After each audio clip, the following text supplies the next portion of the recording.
The entire team at the Emsolation podcast acknowledges the traditional custodians and cultures of the lands and seas on which we live and work. We pay our respects to all First Nations peoples, elders and ancestors. We acknowledge that sovereignty was never ceded and stand in solidarity towards a shared future. I personally want to acknowledge the traditional custodians of the land on which I record this podcast every week, the Wurundjeri people. I recognise their continued connection to the land and waters of this beautiful place I call home. Always was, always will be. I can't help it that I'm a good dancer and you're a strong mover. Don't punish me for being good at choreo. And Michael Lucas. I am a professional DJ, it's true. I played one on screen. Beat mixing, yes, I did learn how to beat mix, but anyway, that's not what I'm talking about. This is Emsolation. Oh, I bet you have a disgusting giant-sized Nivea. I do, it's exactly what I have. You are such a hetero. It's a pump. You're in Emsolation. Well, hello there and welcome to Emsolation. My name is Em Rossiano. I'm a writer, a singer, a stand-up comedian, a maximalist power queen, and today a very proud neurodivergent magic brain, because I'm coming to you, well, not live, but I'm live right now from my hotel room in Canberra, because today I am giving my National Press Club address. Now, normally I do this podcast with my best friend since I was 11, screenwriter Mr. Michael Lucas. He is, as we speak, landing in Canberra to be with me today, which I'm extremely grateful for, because so many times in my life I've looked out to see my best friend for reassurance, and today it's going to be very important that he is here. I'm already getting emotional. Now, you're going to hear a lot of background noises. I'm sorry, the heat is on. It's -3 in Canberra, a balmy -3. And I don't know how to turn it off, and I really don't want to. It's just going to be really earthy and raw and organic this week. If you're new here because you saw my speech and wanted to check out more of my things, normally Michael and I are talking about, really hard-hitting topics like Tommy Lee's dick pic or Britney Spears' latest Instagram post. We like to go deep on shallow stuff, basically. Sometimes we talk about deep things, but it's just a mishmash of topics and pop culture moments that have caused us to text each other and say, bitch, did you see that? But today, you're going to hear the lead up to what Michael has come to refer to as my historic address, just to take the pressure off. Then I started calling it my historic address, and about a week ago, I just couldn't take on any new commitments. I just would say to people, I'm sorry, I'm giving a historic address in about a week. So I just can't be thinking about that. I can't commit to your wedding in November because I have an historic event in a week that I just have to give all my focus to. This is what I do. Like, if I have an appointment on 2 p.m. in 2 days, my whole day's ruined. I can't do anything before because what if I'm late? And then after, it's basically nighttime. So anyone else like that? Yesterday, I walked down to the National Press Club because my hotel's right near it. In fact, I can see the corner of it where I'm sitting right now. And I just had a little moment. I truly did. Because if you had have told 10-year-old Em that one day she would be addressing the nation about her brain and other people's brains like hers and telling her story, she would have first said, well, what the hell's the National Press Club? But also, no, I don't do that. I'm not allowed to do that. I can't read off a sheet without stumbling. I get laughed at when I speak in public because I'm so animated, so I don't. The National Press Club is an extremely prestigious, incredible thing to be asked to do. You fly to Canberra, you address press. I'm here on behalf of women in media also, and you normally would see prime ministers, CEOs, people who are really important. So the fact that I was asked, I know raised a lot of eyebrows, and certainly in me triggered enormous imposter syndrome. But then when I started writing the speech and realised the higher purpose of it, that makes me sound very spiritual. It was bigger than me, and it didn't matter how I was feeling about it or whatever my self-esteem issues were. I'm doing this thing for people who don't have a voice, And it's not often neurodivergence gets a platform like the National Press Club, so it would have been really crappy of me not to do it just because I was a bit scared. Actually, a lot scared. I haven't stopped shaking since I got up, but it's also -3. Could be a little bit of both. So the recordings will be coming from mine and Michael's iPhones. It's not going to be the usual slick production quality. Poor Zeke. He'll be able to hear every single noise that is going on right now. But I wanted to bring you in on the day because so many of you emsolators have been a part of the build-up. And, I don't even know what I'm throwing to now. When I say play the music, I don't know what's going to come after that. Probably Michael and I sitting in the hotel room, I assume. Thank you for all your love and support and incredible messages. The next time you and I are alone, it will have happened. And I don't know who you're going to get. I don't know who I'm going to be at the end of this podcast. Who knows? But regardless, I'm really glad that I'm here today to do this, and I'm really glad so many of you will be watching and also in the room. All right, play the music. I'm so nervous. Play the music.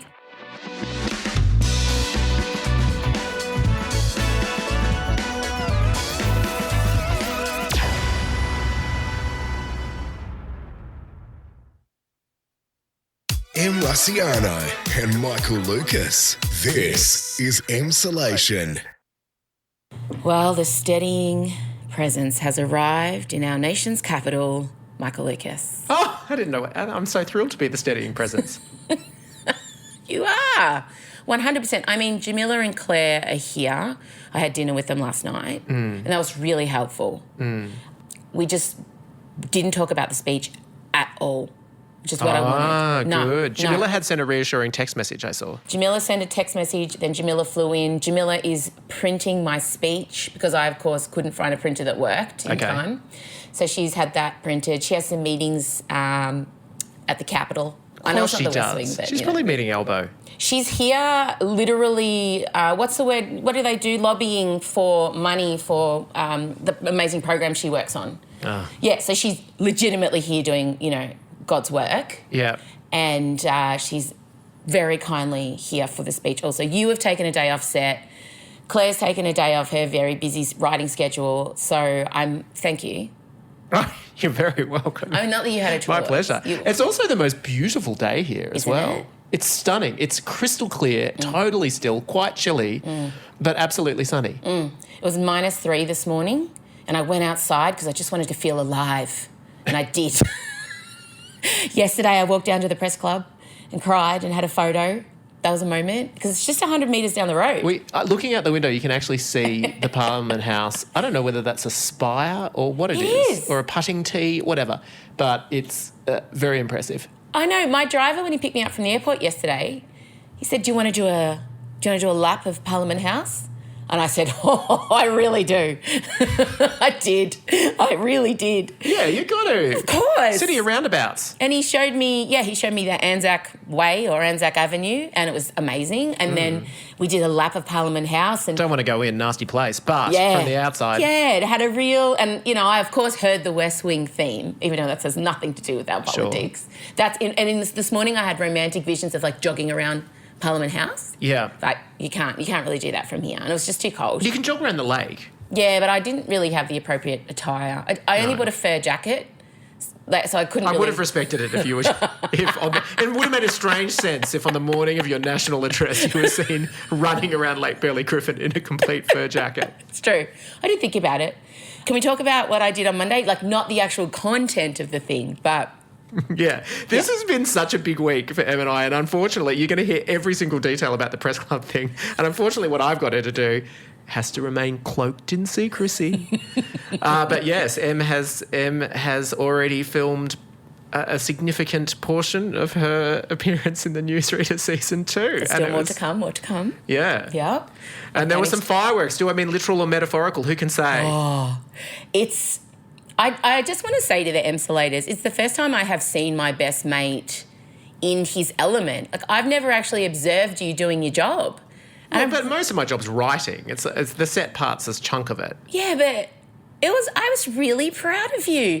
Babe, you have an entire crew, big cameras and directors and world famous actors, and like I'm just sitting there going, this is all because of something you came up with. Like, you must remember when I get on set and there's unit trucks and there's catering and there's wardrobe departments and makeup and hair and continuity, that's all because of your brain and your idea. Bitch, I know we're not very good at going, oh, we've achieved something, but that's wild. Well, you came on at a particularly big day as well. Like, it was, I can't reveal much, but there were a lot of extras. There was a very big studio, and I'll say no more. But it was a very elaborate shoot. It was exciting. And can I say, Em met main cast, that's what she wants to say. I met the main cast. I had good chats. Yeah. I just feel like Anna and I are kindred spirits. I don't think that's much of a surprise. We got along like a house on fire. Yeah. I really like her. Yeah. I like that she starts conversations in the middle like me. Like, her and I just got into the meat. Yeah, We barely said, hello, how are you? As soon as she kind of was introduced, and Michael's like, and this is who a lot of Anna's character is based on. I know, I did. I thought, what's the point? They already knew that anyway. And I was like, not as bad. And then I gifted my trauma to Anna, and I said, my trauma is your trauma. Please have it. And it was good. It was She's great. She's taken that trauma all the way to the Logie stage. Wow, hasn't she?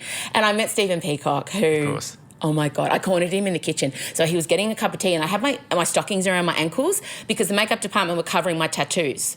Oh, it's a beautiful way to meet Stephen Peacock. And so I'm literally meeting Stephen Peacock with my pantyhose around my ankles. And you know what I'm like? I had to say it. Like, I had to say what was happening. And I said, because he didn't notice, why would Stephen Peacock look down at my ankles?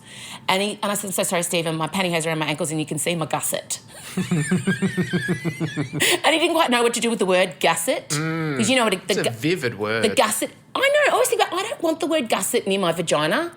Gusset. No, gusset. It's, you know, it's the little, like, knickery bit in the middle. You know, sometimes they put a little bit of material. It sounds like a verb. It sounds like to gusset something. I agree. It's really aggressive. Yeah. Oh, get your gussets around your knees. Well, my gusset was at my ankles. And then while we were talking, the makeup department said to me, okay, pull your stockings up. So I'm trying to pull these tight, constricting, like, slimming stockings up while I'm maintaining a conversation with Stephen Peacock about his life. In front of Australia's favourite laconic son, Stephen Peacock. Country boy from Dubbo. To his credit. Yeah. And I told him, I said, Marcella's working on 5 bedrooms as a runner. And he said, oh, great. I'll look out for her. I'm like, of course you will. You're everyone's favourite big brother. He drives himself, I should say, but he will. I know he will. I mean, he won't have to. But I just love the idea that Stephen Peacock's, going to be looking out for my child. Doris Unane's going to be looking out for her cat, Stuart. Doris Unane will adopt her. Yeah, that's what you have to worry about. I'm not joking. You think I'm joking? I'm really not. Just when Chella thought she couldn't get any more wog-mothered. Totally. Another level from me. Oh, yeah. No, she will move in with her first housemate. And actually, a development that I think we could have seen coming will be approximately 16 years older than her actual mother. I love it. So, no, it was a good day. I had enormous fun. I was very proud to see you do what you do. We got to meet Akina, who plays Angelica in Hamilton. Yeah. She was also on set that day. We have a thing on the Newsreader that it's our little casting trick as we look at what shows are on in Melbourne and then we pluck people out of there. And this was a Monday, thankfully, so she had a day off. But as long as he can get them back to the theatre on time, he get the best people. We have rated Harry Potter, Dorian Gray, and now Hamilton to get cast members. And she was amazing. And great. And you're smart because the Mondays is Showbiz day off, hospitality day off. So she was happy to be there. But when she walked on set, and I looked and said, oh, my God, my name is Angelica Schuyler. Then she came over to us after we'd finished filming. Yeah. What did you do, babes? I briefly lost my bearings and was very excited. And then I decided to suddenly go into the rap that's in the song Satisfied, which was, I remember that night, I just might remember that night for the rest of my days. And then Em in the moment called out what I was doing, said, sorry, did you just sing the rap from Hamilton in front of Angelica herself? And I had. She loved it. She loved it. It was great. Only you could do it. She was fabulous. And I will confirm that she was in M's scene. So what is all of this? You just have to wait and see. And I'm going to say, I do feel pretty confident it will pay off. When you see it, you'll be like, oh, okay. It's so exciting. Now I'm gonna press the harp, even though I don't have one. Zeke will put one in. And we must, of course, discuss John Peter Farnham. Cancer diagnosis. He's had the surgery. He's out. It was a long-ass surgery. It was something like 8:30 a.m. to 7:30 p.m. Wow, you were sitting there on the clock. I had alerts on the press releases. Oh, I knew you would be on it, and I thought, what a week for this to happen for Em. Oh, it was, well, first I read that Margaret Urlich died. Oh, yeah. Oh, my God, Safety in Numbers. Dad and I bonded over that album. So many amazing hits. And she was so much more than the female vocal in Daryl Braithwaite's cover of Horses. Although that alone is enough for being iconic. Although she was replaced in the video clip, wasn't she, by a young chick? Wasn't by that choice. terrible? No, she didn't want to be in it, I don't think. Oh. I feel like, I don't know, I don't think she thought it was going to be as big a hit as it was. I don't know the story. I'm sure there's a story. I hope it was her choice. If it wasn't, that's really awful. But she was a young, beautiful ingenue. She would have been in, like, she still was. She's a stunning woman. I can't imagine they would have Maybe it replaced wasn't, her. she didn't see that as sort of her I feel sort like of I music. could live Google that. Let me have a look. Okay. Did Margaret Urlich want to be in the Horses film clip? Are you secretly checking emails while I do this? You little shit, you are. Well, I heard a ding. Urlich chose not to be in Braithwaite's film clip as she had just released Safety in Numbers and was working to establish herself as a solo artist. Yeah, that makes sense. Do you think she regrets that? Regretted it? In retrospect, probably would, but I totally get it at the time. I get it too. Yeah, separate yourself. So valet Margaret Urlich, and then the article underneath was John Farnham has cancer. I was like, far out. Huge operation so soon after Olivia's news. Yeah. It must, I wonder if they were waiting, I don't know, I wonder how long he's known, and Olivia passing, I wonder if that sprung them into action or him into action, because he did speak in the past about how he neglected his health. Yeah. About how he had really proper bad kidney problems, that was lying to his wife Gillian about how bad it was until it got to the point where he collapsed. It is a little disturbing that you seem to know almost as much as their family physician, but continue. I'm not surprised. I don't know, I care. And I've never been contacted more I'm not surprised. in my life about anything. Like my Instagram, my mentions where I couldn't open, it was thousands. It was thousands. And I just appreciate everyone contacting me and thinking of me in that moment. But we just wish him a speedy recovery. His album is back in the charts. Oh, and I'm not saying helped that's to drive that. Yeah, I'm not saying it's because of me, but I did suggest everyone go and listen to The Best of John Farnham, which clearly everyone did because it's roaring up the ARIA charts again, as it fucking should. Get your kids to listen to it. Respect. Maybe he could do a whole greatest hits tour if he gets well, and this could be a whole thing for him. But he's had a rough time. If he needs someone to help carrying on that stage, there's a volunteer like he might here. need an MC. Yeah. Or backup singer or anything. Anyone. I mean, I could be there, and I just feel like we could call it Whispering M if we wanted to. We could. I'm sure that's Or I could just go on tour and do all of his songs, and he could just sit on stage and rest. I'm sure that's the vision that's going to speed his recovery. It was a nervous wait. The family were reporting after the surgery, and I was very relieved that it seemed to go well because I was thinking this cannot happen. I mean, obviously, I don't Australian even icon. say it. I can't. Yeah, but not on the day of your thing as well. I don't think I'd be able to give it. Yes, you would have. I don't know. It would have been like the Katy Perry documentary. Katy Perry and Rio. You have two options. You can cancel the show, or you can do your best. Start, Todd. You would have been lying on some sort of stretcher thing. It's true. And then you would have, as she did, to get out and sing California Girls, only you're presenting a speech to the national press about neurodiversity. It's a very similar situation. So similar. Well, it is in many ways. You know, getting back to the speech. Oh, who's texting me? Oh, it's my Apple daughter. Watch. Oh, Odie. Odie's just sent me a text. Let me read it out. I just want to say, I've been caned in the past for when I'm receiving text when we're recording. It's my day. Okay. It's my day. It's my Back in my place. day. It's on my Apple Watch. Did you know I have one? Oh, no, you're a my better screen person. time has just gone right down, guys. Good luck today, Mum. You will slay the speech and do amazing. I'll be watching on the bus. Oh, Smiley face, hug emoji. shit school. Yeah. Sports carnival. And some sort Chella of excursion. Chella sent me a text message, and she said, Chooker's doll, big breaths, you'll kill it. Love you. I love how much that sounds like it comes from your mum. Chooker's doll, big breaths, you'll kill it. I love you. No, my is a mum mother sent me speaking. my mum did send me a text message. What did she say? I'm trying to open this Apple phone. God, Apple Watch. You said there's limitations with the Apple Watch? It's just sometimes I'm a bit old. Mum, have a wonderful day. Remember, you have so many special gifts that everyone today will get to share. You're in the city of Gough Whitlam. He will look after you. You are the bravest person we know and we are incredibly proud, so take care. Sending Ma... I didn't finish. Full credit to Jenny. Yep. I reckon that's a beautiful message and I love the reference to Gough Whitlam and I truly love the boomer note of not actually correctly finishing the email. That is perfect. So... everything's, But why are we going back to the speech? I can't remember. I had a point I wanted to make about the speech and now I can't We were talking about John Peter Farnham and how, thank God, he's all right because... and Katy Perry. Katy Perry and Rhea. No, I can't remember. Look, nothing has been left to chance with this. Like, it would take an act of God for this to... Why are you tempting fate? Well, I'm touching wood. No, I feel ready. I do feel oddly, not calm, but just like I've put so much work into this. I can attest. Yeah. This is not the first draft? No. Or the second or I was the third. even drafting at midnight last night. But you haven't even seen the final draft. Oh, I can't wait to find out. I was even just perfecting it last night. And have you done it aloud or do you not do that? I did it aloud last night. It's 31 minutes. Yeah. How long's it supposed to be? 30. Yeah. But that's me reading it, not being distracted, like just straight through reading. What about laughs and stuff? It'll get laughs. I haven't, secretly between you and I want to go longer because I don't want to face the press for half an hour.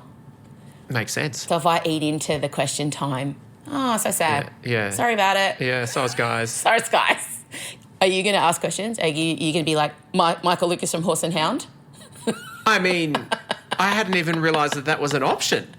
Well... I think it'd be a bit sus. You could plan a question on me. No, I'll be okay. There's going to be so many emsolators there. I know it. So many of them have messaged. It's a full house. That's what I was going to say before we wrap. I will do the speech and then you and I will be recording again after. The press club, they contacted us and said, look, do you think that we need to maybe just, because it is sold out and a lot of M's fans are coming, should we need to maybe put a little message out reminding them that it's a live broadcast and they can't be calling out or, maybe behaving, maybe they're having some wine. Yeah, or, wine. That's critical. How? And then I remembered my Sydney shows. I remembered how many women had to leave and an ambulance was called. Mm-hmm. So... I don't think that's the vibe that they'll bring to this. That's what I said. I was insulted on behalf of my audience, but then also a little bit proud that they... Yeah, I'd be honoured. That they felt the need to just remind them that it's not a rock concert. Right, absolutely. And then part of me is hoping... maybe a few of them do yell out. Oh, they don't have to send this message when Peter Dutton speaks, I can tell you that much. But, if a journo asks a hairy question, I like the idea of one of them going, fucking shut up, sit down, bitch. I love that idea. And then going, make me come. Come at me. I'm just a 45-year-old woman on holiday. All right, we're going to go because I have to get ready to leave. It's 11:11, auspicious time to be ending this recording. The speech will be next, and then Michael and I will be back. All right, here we go. Bye. M. Russiano and Michael Lucas. This is Emsolation. The reason that I eventually agreed to give this speech was because I wanted to make sure that all of you here today and everyone watching from wherever you are, I wanted to make sure that you get it. That more people get it. I have learned systems and strategies to survive in the world as it is, but my son and other kids like him can't yet learn the same strategies and maybe never will. So I ask you all, the next time that Elio or another kid comes up to you and roars, please don't be alarmed or look around for help. Don't treat them like there's something wrong with them. Be bigger than that. Be better than that. Be kinder than that. And please roar back. Thank you. Okay, the speech has just finished. Just finished. You got to talk into your mic down the bottom. We have not had a private chance to debrief. No, we're debriefing now. You are so on the ground floor of this. We've not shared 2 words. No. Actually, we did share 1 word, but that was it. Is your voice memos recording? Are you recording? I love that you're still managing to produce this. Yes, it is. Okay. But I'm also looking at Twitter because that is what you asked me to do. That's my job. I was nervous. I forgot Twitter existed and that they'll have an opinion. Can I just say, all right. How did it go? You tell me honestly. Could not have gone better. I really mean it. And I'd read several versions of the speech. The version you delivered, the best. The best. The delivery, amazing. Good. The divergences from the script, amazing. Obviously, your hyperpower is reading the room. You could not have read the room better. And the most amazing thing was when it got to the questions, which was the bit you were most nervous about, you elevated again. Honestly. Really? Some of your best material was in the questions. I hope it was all aired. It was. I took my jacket off and removed my microphone accidentally, but then the sound guys picked it up on the desk. What are you doing? You're on Twitter. Why am I saying pictures of myself? Okay, I'm just going to start. I'm scared of Twitter. No, ready? Okay, here we go. Okay. This has already got 42 retweets from Hugh Remington, who says really powerful and funny speech from Em Rossiano at the National Press Club on ADHD. Worth tracking down or listening in.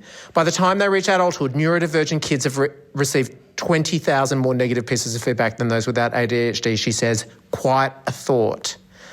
That is one. And he's just Hugh endless. Remington. Oh, my God. Oh, Hugh Remington. Scott King. Holy macaroni. I can count on both thumbs, the amount of times I've rewatched a National Press Club address, but this one from Em Rossiano will be one of them. She was brilliant.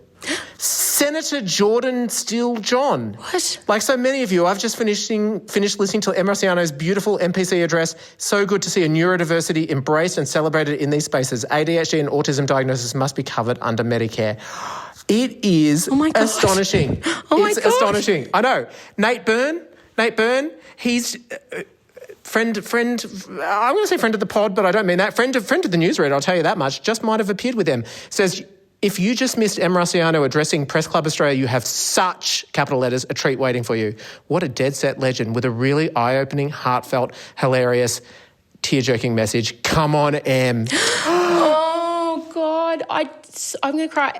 There were 2 moments I didn't think I'd be able to finish. You're trending nationally, by the way. I'm just going to take a screen grab. Yes. What? Yes. You're currently trending at number 5. You're just below John Peter Farnham. It's too much, Michael. It's too much. It's too much. Good things don't happen like this to me. I have to work so hard for them. I mean, I did work very hard for this. You did. You were amazing. You got it finished. You got the first draft finished. Like, it was an astonishingly orderly process in some ways. You got the first draft finished really well in advance, and then it gave you space to breathe and go back and back and back. But for those who didn't have the benefit of reading the earlier drafts, you'd added so much gold at the last minute. Yeah, last night, it was midnight, and I was just, I don't know, I stopped being scared of getting it right, and I just went in. Some of the real cut-through moments of the speech were things that I hadn't read, and I'd read a draft on Saturday. Yeah. No, later. Yeah, no, later. I feel like, over the weekend.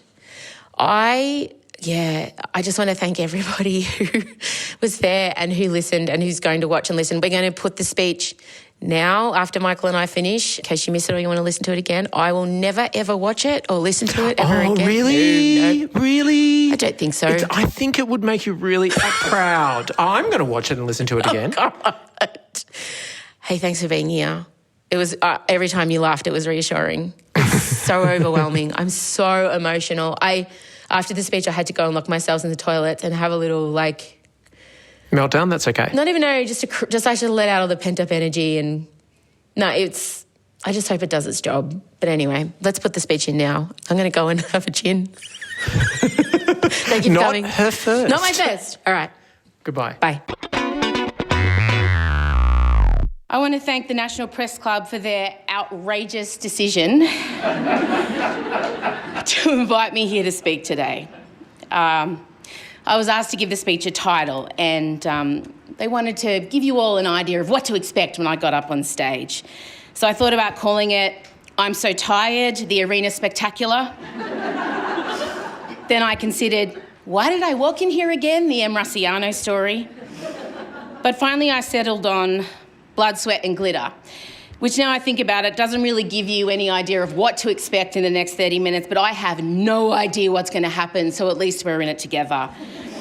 Side note, I really wanted to call it Blood, Sweat and Sequins, but when I Googled to check that I wasn't stealing the idea from someone else, I found it was already, in fact, the name of a documentary. One that follows the incredible journey of 3 women as they battle it out to become Miss Pole Dance Australia. And if J-Lo's 2019 critically acclaimed #robbed for the Oscar film Hustlers has taught us anything, it's that no one works harder than the women of the pole. Blood, sweat and sequins indeed. Respect, ladies. Respect. During the great Melbourne lockdown of 2020, I, like everyone else, was forced to stop and live a much slower pace of life. And after the novelty of being at home with my family 24/7 wore off quite quickly, I found the absence of my usual routine and structure led to my mental health completely unravelling. I was exhausted all of the time. And it wasn't a physical exhaustion. It was a tiredness that crept into my bones and settled there. No amount of sleep or rest could rid me of it. And suddenly completing the simplest tasks became nearly impossible. It felt like my brain had been bleached of all its magic, and I felt completely overwhelmed by life. Initially, I did what a lot of us do. I just tried to white-knuckle my way through it. I would keep my family spirits up by hosting themed dinners, games nights, bread making, so much bread making. But at night, once everyone was asleep, I'd lock myself in the bathroom and I'd have a secret cry sesh. My once fabulous shower shows had gone from Beyonce-level performances to really grim slam poetry reads. I just didn't understand why I was so tired, because I'd literally slowed down to half the pace of life I was living before the pandemic. I hoped that when we came out of Lockie D and life resumed some form of normality, I'd feel like my old self again. But as 2020 came to an end and the world began to slowly turn once more, I found myself unable to join in. It felt like I was watching everyone else board a train and speed off into the distance, and I was stuck on the platform, too tired and confused to join them. So in February 2021, I finally took myself off to see my doctor and told him how I was feeling. Now, this doctor of mine is the man who literally pulled me from my mother's vulva. Is that the first time vulva's been said at the National Press Club?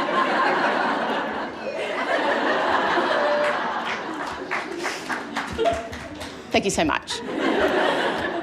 He's known me my whole life, and he said, look, there's 3 things that could possibly be. An iron deficiency, and I blame iron for everything, gang. If I have a sore neck, I'm probably low on iron.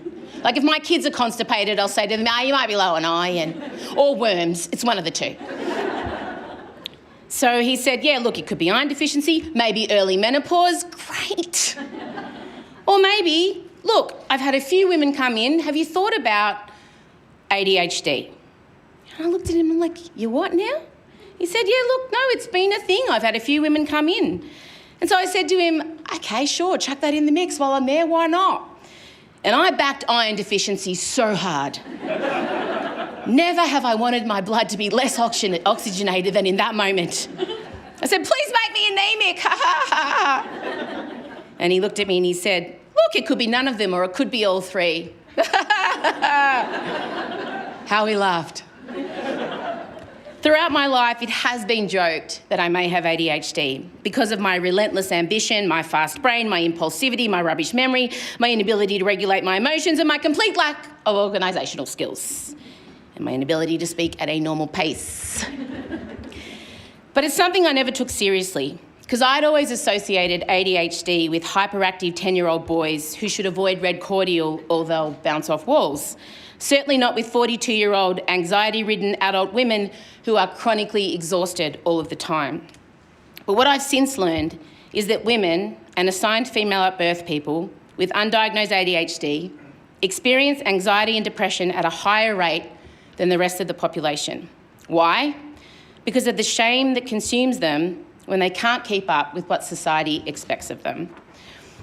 We spend a lot of time overcompensating, trying and mostly failing to do it all, which is an exhausting concept for anyone. So as instructed, I went to have my iron and hormone levels checked and my brain tested as well. And I got 2 out of 3. My iron levels were at an 11. That's not great. And the neurobiological testing showed that I was really an ADHD. I also now know that low iron is common in people with ADHD, especially those of us who menstruate, and anaemia actually makes your ADHD symptoms much worse, especially in the 2 weeks leading up to your cycle starting. So look, yeah, for once in my life, I really aced a test. I got a near perfect score in the ADHD exam. I even missed answering a few questions because I got distracted and had gone on a couple of mental side quests during the testing. My one job was to press a button every time the white ball appeared. But the woman carrying out my testing bore a striking resemblance to Alanis Morissette, which of course made me think of how pivotal Jagged Little Pill had been to 19-year-old Em, which then obviously led me to think about You Ought to Know, 'cause I'm here. And then I was trying to remember who she'd written it about. Was it Ryan Reynolds or was it Uncle Joey from Full House? And then, like, during this time, you will not believe, I actually forgot to press the button. By the way, she wrote it about Uncle Joey from Full House.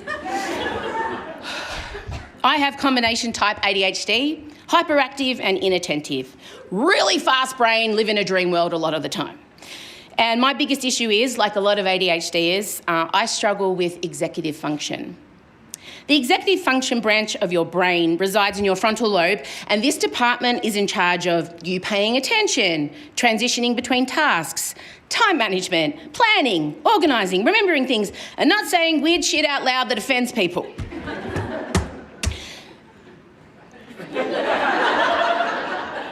When your executive function is dysfunctional, your ability to gather information and organise it is akin to trying to herd a group of drunk elderly cats through an obstacle course. It's also nearly impossible to adapt your behaviour to what your surroundings require, case in point me standing here at the press club saying shit. The executive function department in a neurotypical brain is well staffed and full of energy. They go on employee retreats. They get monthly bonuses. Everyone gets a cake on their birthday. The same department in a neurodivergent brain only has 2 or 3 people. They don't really know why they're there. And they often come in after a bottomless brunch. The word neurodiversity was introduced by sociologist Judy Singer, who is on the autism spectrum herself, in the late 1990s. She intended it as an umbrella term for conditions like autism, ADHD, dyslexia, and OCD. Since then, many other conditions have been added under the ND banner. Her hope was to steer the conversation away from the idea that people with these conditions are deficient in some way.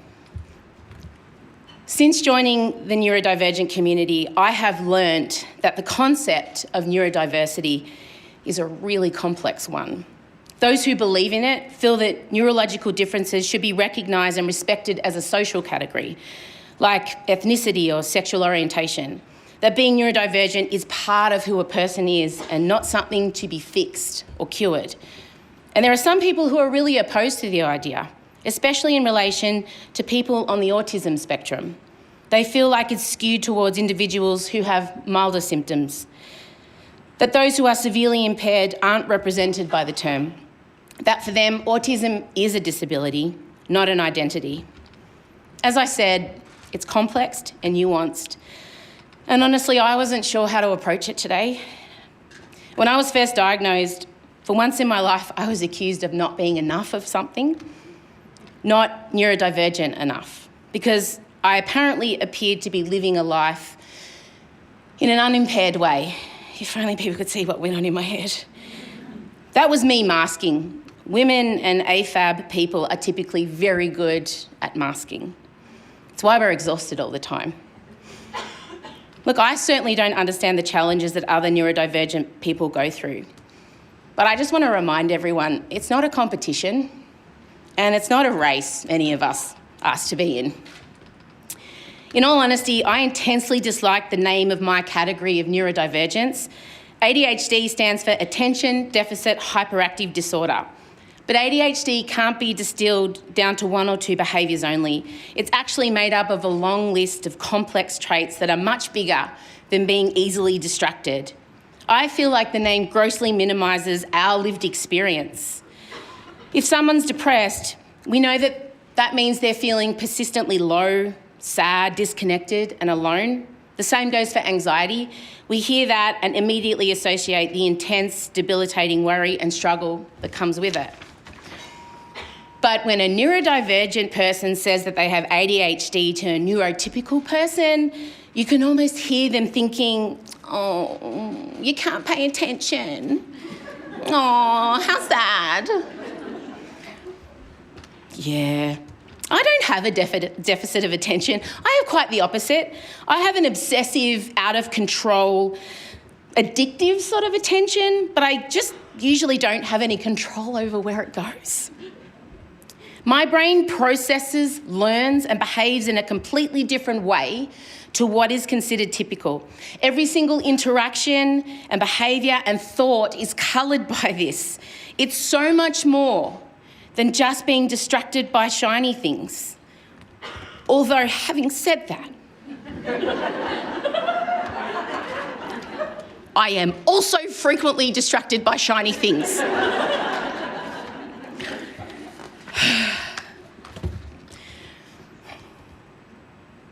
When I was a kid, my grandfather Ted once lovingly described me as an overachieving little shit who bounces off walls when he introduced me to his mates at the Federal pub in Berrigan, New South Wales.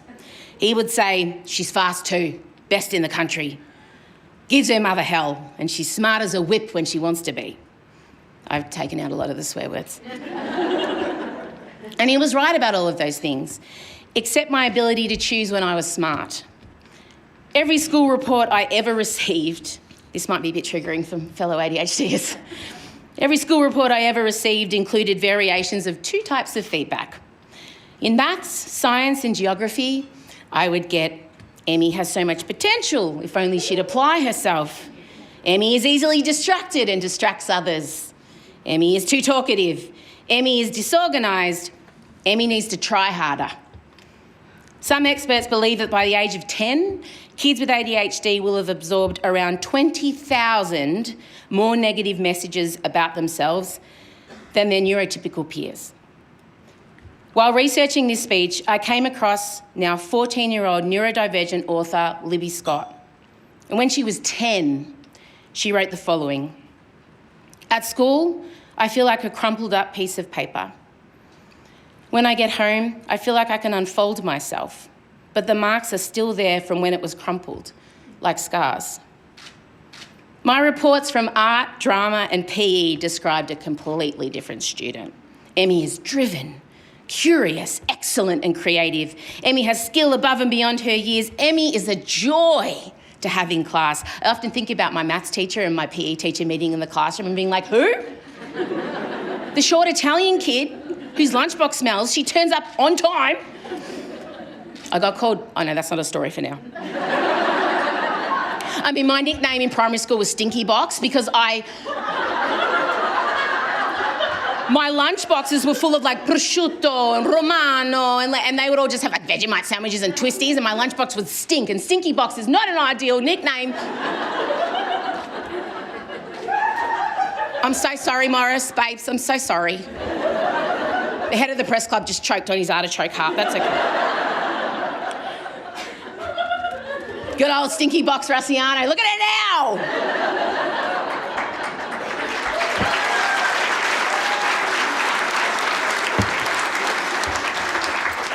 That was not on my script. I was extremely competent in the subjects, might try that word again. I was extremely competent in the subjects that captured my attention and I was entirely ordinary at the ones that didn't. And some of you might be thinking, yeah, but that's all of us, mate. Well, first of all, don't call me mate, I'm not your mate. Well, yeah, it is to some extent. But when I say I was ordinary, it wasn't because I wasn't trying. I made myself sick trying. My entire identity existed in the trying. I tried so much that I also, alongside of Stinky Box, got called Try Hard. And if you went to school in the 1980s in Australia and you were the only ethnic child in your class, that was not a positive thing. I'd look around at the other kids who could sit still in class, who'd remember their homework, who could spell basic words and recite the times tables, and wonder, why can't I do that? But if I was asked to make a complex 3D diorama, oh my goodness, with moving parts and characters to scale, I would stay up for 3 days perfecting it. There would indeed be blood, sweat and glitter involved. Thank you so much. Now I know that I was really good at hard things. But at the time, all my teachers focused on was the fact that I was crap at the basic stuff. It was a disconnect that they seemed to put down to me being slack, lazy, and all just because I didn't really like that particular subject. And as a result, I grew up with a really messed up internal compass of achievement and very low self-esteem. I am a performer after all. Until recently, I actually didn't know how to celebrate any wins that I had. Because I always thought that if I achieved anything, it must be pretty easy and therefore not really worth acknowledging. Girls and people assigned female at birth are chronically underdiagnosed with ADHD. And certainly when I was at school, it was only the boys who would get picked up and diagnosed. There was a symptom recognition bias that developed towards the hyper-disruptive behaviour which boys with ADHD tend to exhibit. Girls and AFAB people typically have different symptoms, those associated with the inattentive subtype of ADHD, like shyness, inattentiveness, daydreaming, perfectionism, people-pleasing. The first medical study that included girls with ADHD didn't happen until 1997. Unfortunately for me, that was a year after I finished high school, and it wasn't published until 2003. People of colour and other marginalised communities are also underdiagnosed, as they don't fit that stereotypical white hyper schoolboy disrupting the class.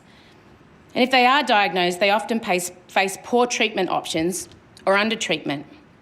When I told one particular friend I had ADHD, he responded with, "Oh God, why does everyone I know suddenly have that? Oh, it's all over Insta and TikTok, I'm so sick of it." Are you, mate?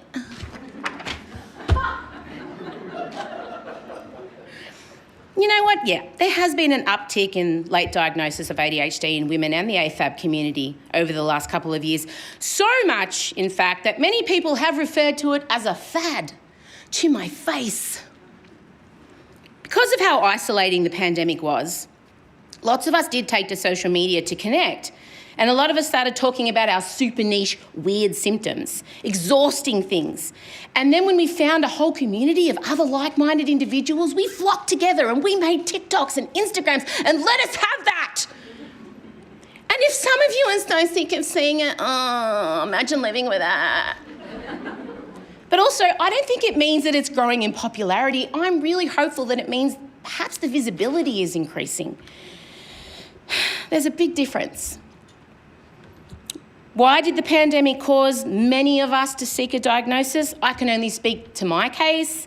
But for me, lockdown took away all my usual routines and all the things that helped me function, which exacerbated my undiagnosed ADHD symptoms. I had built a house of cards of coping mechanisms that got smashed to the ground. And I took myself off to my doctor. There's also lots of new diagnostic requirements that take into account the 3 subtypes of ADHD. There's more general awareness because more people with platforms are speaking about it publicly. And also, a lot of parents are recognising themselves during their child's diagnosis process. They're sitting in and listening to the questions and the counselling and thinking, oh my God, that's me.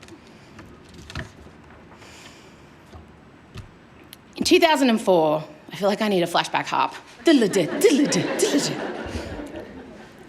In 2004, I was a young, stay-at-home mother and part-time university student, and I was living in Adelaide because my husband was working for the Port Adelaide Power.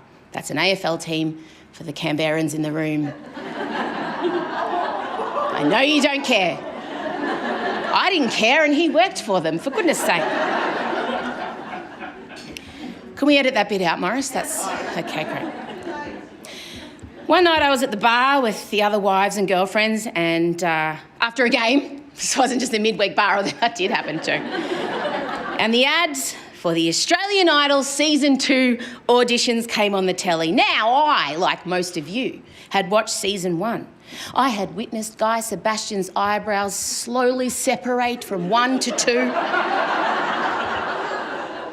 I had gasped in horror at what Dicko had said to Paulini about her stunning gold dress. Never forget. And I had secretly fantasised about Shannon Noll and his flavour safer. So while I was watching that ad, I felt a small fire light inside of me. I'd always loved to sing, but it wasn't something I'd ever considered doing professionally. But then I secretly spent the next week just obsessing over auditioning for Idol. Now, I now know that my obsession was prompted by dopamine, because people with ADHD have insufficient dopamine levels. Dopamine is a type of neurotransmitter. Your nervous system uses it to send messages between nerve cells. Dopamine shapes how we feel pleasure, how we think and plan. It helps us to strive, focus and find things interesting. And because we're low on it, ADHD brains search for stimulation that can increase dopamine more quickly and intensely.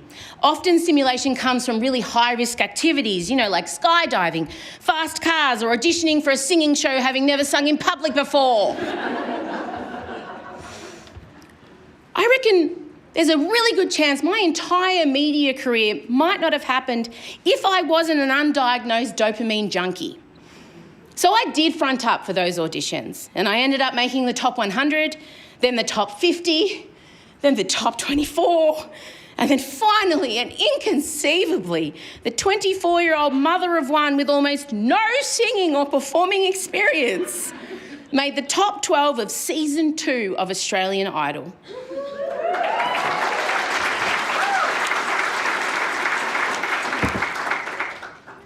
When I was rejected by the nation in 9th place.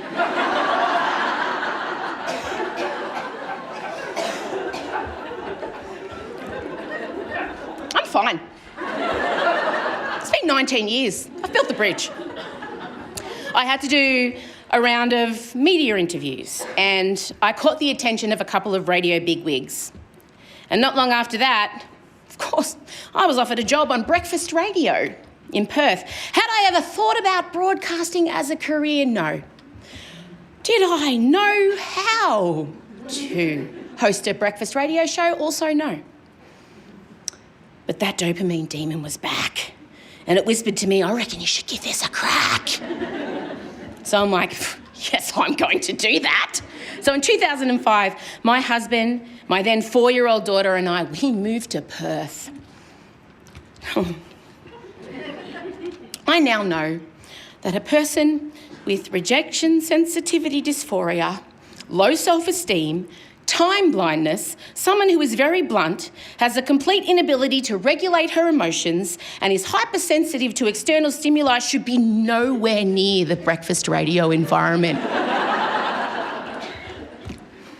It brought out the very worst of my undiagnosed ADHD symptoms. It brought out the very worst in me as a human. I now know that around 25 to 50% of people with ADHD experience sleep problems. And of course, I am one of those people.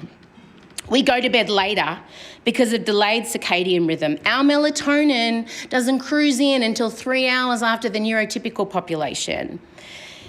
People with hyperactive ADHD can suffer from insomnia. Those with the inattentive type find it hard to fall asleep. And if you're a combo type, it's ADHD, sleep hell, Yahtzee. And I was getting up at 4 a.m. every day, having not fallen asleep until at least midnight. Chronic and accumulative sleep deprivation makes ADHD symptoms much, much worse. During my time hosting radio in Perth, I gave birth to my second child, the magical Odette. I worked up until the day I gave birth. I got off air and then drove myself to the hospital. Yeah. I then returned to work 5 weeks after my caesarean section. A short time later, perhaps not unsurprisingly, I was diagnosed with postnatal depression. And at first I thought I'd keep the PND diagnosis to myself, just try and work my way through it. And then one morning I woke up and thought, what if I just told the truth? What if I stopped pretending that everything was okay and I just got on air and said exactly how I was feeling. And again, I felt my brain calling me to do the hard thing. So I went into the radio studio, didn't tell anyone what I was going to do, sat down after probably a gotcha call, I don't know, and announced on breakfast radio that I had postnatal depression. And honestly, that is one of the biggest turning points in my life, because when I told Perth what had been going on for me, it was met with so much love and support from our listeners. And I told the absolute truth. I was radically honest about how I was feeling. I was completely myself, and the sky hadn't fallen in.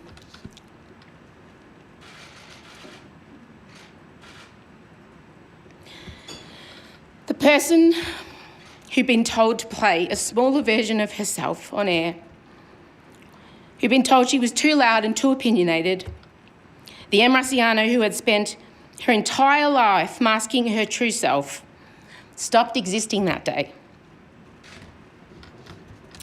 And in part, so did the kid who thought she'd never be a storyteller because she couldn't spell. I still don't know what to do with a semicolon, but I have editors now, so...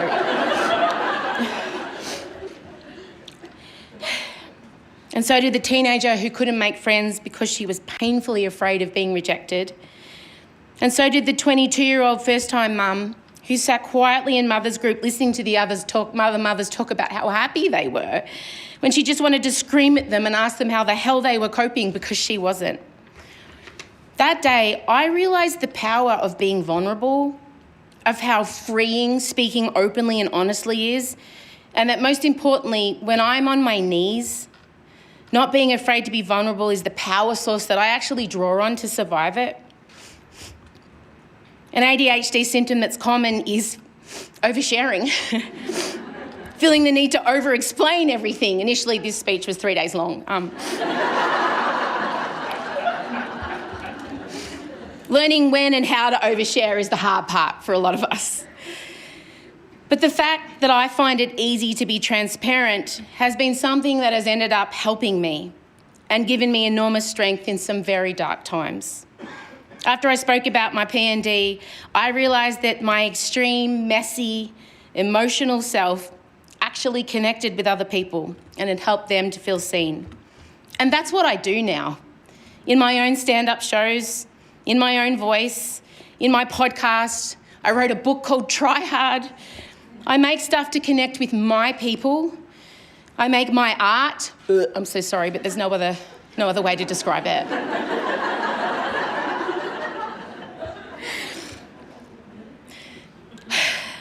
I make it on my terms for you.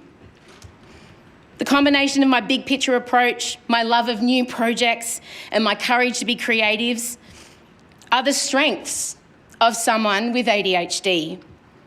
It also means I've managed to become pretty successful, depending on your definition of success. But that doesn't mean for a second that it hasn't been really, really hard. Sitting down to write this National Press Club address was one of the hardest things I've ever done. Because I'm usually on stage in a leotard with 12 dancing vulvas. Like, my dad's usually there playing guitar. I have so many emotional support people. I mean, Emma, you're doing a great job, but that's really good. No, that's great. I felt enormous pressure to get this exactly right. It's not often neurodivergence is given this type of platform. And the truth is, I said no the first 2 times Emma from the National Press Club asked me to do it. I'm like, no, man, you have the wrong number. I'm in traffic, goodbye. The other thing is, I wasn't sure who I was meant to present to you as, because I'm still in the process of discovering who I am after a lifetime of feeling like I need to pretend to be someone else. Speaking publicly about my postnatal depression in Perth certainly set me on the right path, but up until my diagnosis, I always had the general feeling of being out of place and not in control of the way I walk through life. Being diagnosed with ADHD at 42 profoundly changed my core beliefs about myself. I was forced to peel back carefully constructed layer after layer, and at times it revealed a terrifying fragility. It ripped open scars I didn't know I had, and it triggered enormous grief. I felt a deep sadness. Come on in. For that precocious, curious, and chaotic 10-year-old girl who desperately wanted to get things right. The girl who tried hard all of the time and who just wanted to be like everyone else. Poor stinky box.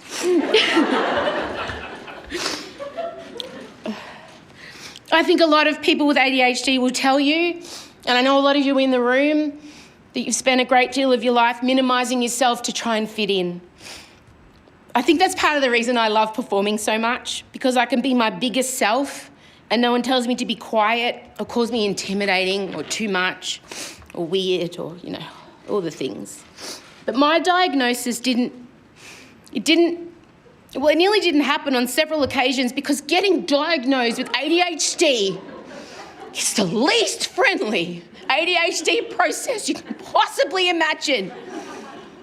Finding a doctor that you can actually get an appointment with. I've got to ring 3 weeks in advance to see my GP now. And then what if your GP doesn't necessarily believe in ADHD for adults? It's totally potluck. And then you have to try and get an appointment with a psychiatrist. In this country right now, that is nearly impossible. I could have given a whole other speech about how broken our mental health system is. It is on its knees. Our healthcare system in general also is broken and failing some of our most vulnerable communities. On top of all of this comes the fact that ADHD testing and therapy is wildly expensive. The costs of supporting and treating a young child with ADHD are on average almost $2,200 a year. And for adults with ADHD who have a child with ADHD, that figure can be as high as over $6,600 annually. And this is out of reach for many Australian families.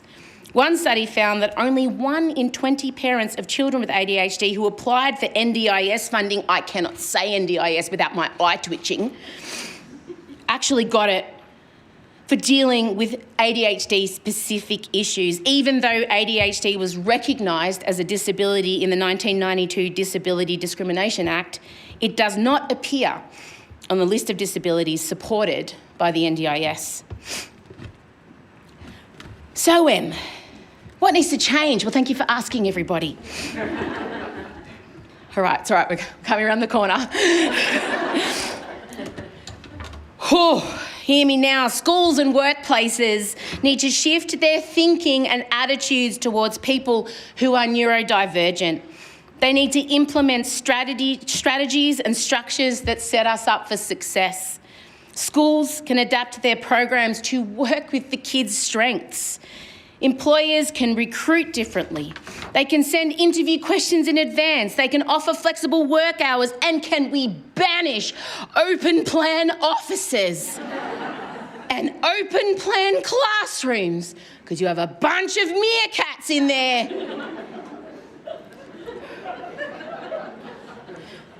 I don't want to hear what Debbie in accounts. I don't want to know what happened in her marriage. I don't want to smell Duncan's lunch.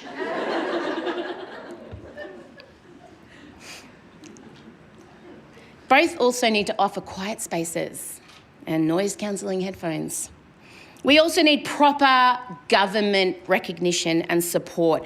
ADHD needs to be included in the NDIS as a primary, where are my cameras? As a primary disability.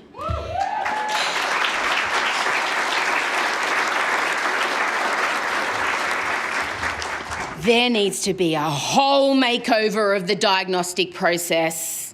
And also, we need better access to getting a diagnosis. There needs to be funding for schools to help them to better support and understand neurodivergent students across the whole spectrum, from autism to ADHD. There also needs to be a total cultural and attitudinal shift within the wider community, and that's why I'm here today. The message should not be that the neurodivergent community are lacking or less than, but that we are different and equally worthy. Specifically in relation to ADHD, the judgment from neurotypical people needs to just get in the bin. When we're not forced to try and fit into a framework and societal structure that was built for people who aren't like us, we can be pretty impressive. But at the moment, in most cases, when we send a kid with ADHD to school, it's like sending them to play baseball with a golf club. To my ADHD small people, just because your path and navigation system might be different, you are no less worthy or capable of going after the things you want to. My son Elio was recently diagnosed as neurodivergent. He's on the autism spectrum. And I've become painfully aware of how the world isn't set up for his success. Simple things I used to take for granted, like going to the supermarket or shopping centres, are nearly impossible now.